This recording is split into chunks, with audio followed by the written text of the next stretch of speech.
টেকনাফের বাহারছড়ার গহীন পাহাড়ে বিশেষ অভিযান চালিয়ে পাচারের উদ্দেশ্যে বন্দী থাকা নারী ও শিশুসহ ৪৪ জনকে উদ্ধার করেছে কোস্টগার্ড।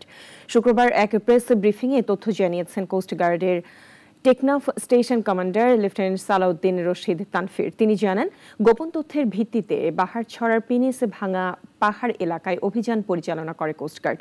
অভিযানে পাচারকারীদের গোপন আস্তানা থেকে নারী ও শিশুদের উদ্ধার করা হয়, তবে কোস্টগার্ডের উপস্থিতি টের পেয়ে পালিয়ে যায় পাচারকারীরা। মধ্যরাত ২টা হতে সকাল ৭টা পর্যন্ত বাংলাদেশ কোস্টগার্ড উক্ত এলাকায় একটি বিশেষ অভিযান পরিচালনা করে। অভিযান চলাকালে কোস্টগার্ড সদস্যরা উক্ত পাহাড়ের চূড়ায় পাচারকারীদের গোপন আস্তানা হতে পাচারের উদ্দেশ্যে বন্দী থাকা নারী ও শিশুসহ ৪৪ জন ব্যক্তিকে উদ্ধার করে।